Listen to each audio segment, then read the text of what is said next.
the accuracy of those. He was under pressure, and the way he came back on the ropes, and then...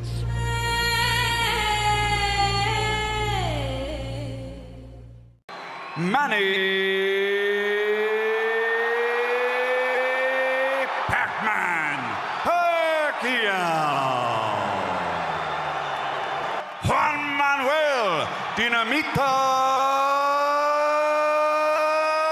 Marquez. Okay, let's start by paying attention to how Juan Manuel Marquez is very comfortable waiting on the outside and maintaining his distance between himself and Manny Pacquiao, which of course forces Pacquiao to be the aggressor, forces Pacquiao to be the one leading, which of course is something Pacquiao is very comfortable with.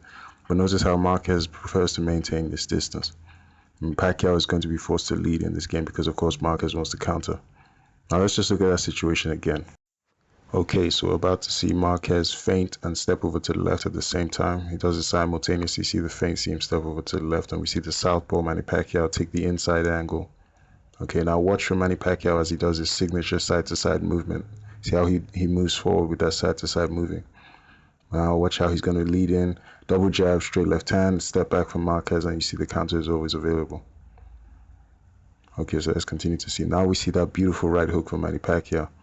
And then we see Marquez catch him again. Let's take a look at what just happened in that instance. Alright, so here we see Pacquiao establishing his range with that jab. It's like a range finder, the way he paused with that jab. And then you see the second jab once again being used as a blinder or as a distraction device.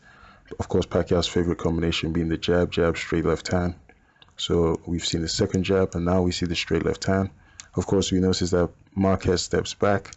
This forces Pacquiao to overextend himself as he reaches for the punch. Notice that by Pacquiao leading with his chin in a forward position, he's more vulnerable. I've been saying this for a long time, but he gets away with it because of his incredible speed. Keep in mind, this is in 2008, this fight you're watching right now. And of course, he gets countered. Now, the key principle of counterpunching is the understanding of how to pull your opponent out of position in order to counter them. Notice how Marquez forces Pacquiao to lead in the beginning of the fight and then counters Pacquiao off of his aggression. So this is the key principle of counterpunching. You want to pull your opponent out of position. Okay, so here we see Manny Pacquiao feint the right hand. Marquez ends up reaching for the punch and Pacquiao comes over the top with a nice right hook. Now, this is actually one of his best punches. A lot of people love to talk about his straight left hand. Of course, it's a good punch. He puts a lot of people down with the straight left hand. But in my opinion, when Pacquiao is effective with his right hook, that is probably his most effective punch. Okay, now Juan Manuel Marquez comes back and does a very similar thing. Watch how he's going to feint the left hand. Pacquiao loves to counter that left hand with his right hook, and then he drops his left hand and gets tagged with the straight right hand from Marquez. You know, Pacquiao, whenever he counters with that right hand, he's always going to drop his left hand. Okay, so that was from the second fight. Now let's watch in the third fight. Let's watch what happens. Pay close attention to Marquez's left hand. Watch what he does. He leads with the left. Pacquiao tries to counter with the right hook, gets tagged with the right hand. Okay, pay attention. Left hand.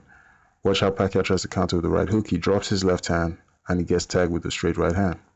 Okay, Pacquiao, when he comes back with his right hand, watch how he's going to drop the left hand. Okay, Marquez leads with the left. Pacquiao tries to counter, drops his left hand. The opening is always there for the straight right hand.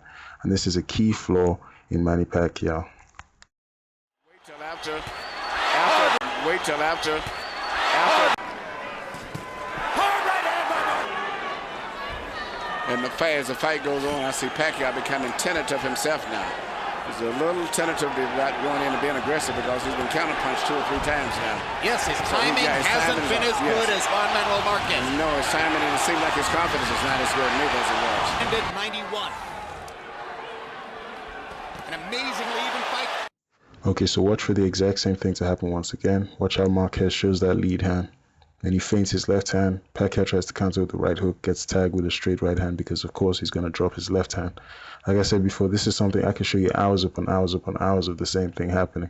Okay, so I'm making this quick video to get the message across that when you put an aggressive boxer in the same ring as an effective, excellent counterpuncher like someone like Juan Manuel Marquez, the punch output of the aggressive guy is always going to drop. Okay, in other words, the number of punches thrown per round is going to decrease. And the reason why I have to explain this basic concept is because there are people who have unrealistic expectations for Manny Pacquiao. If he fights Floyd, you have to understand that Floyd Mayweather is the best defensive fighter of his era. He's also the best counterpuncher of his era. Accuracy has a way of making you timid, and counterpunching has a way of making you gun-shy.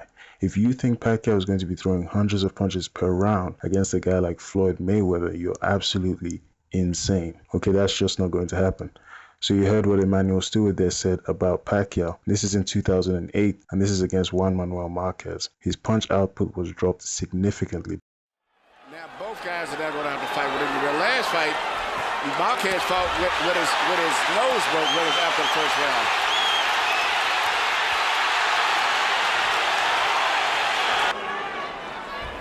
And as the fight goes on, I see Pacquiao becoming tentative himself now.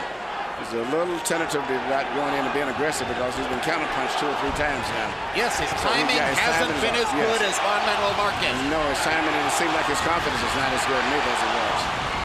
Please make sure you click the red button to subscribe to my channel if you already haven't.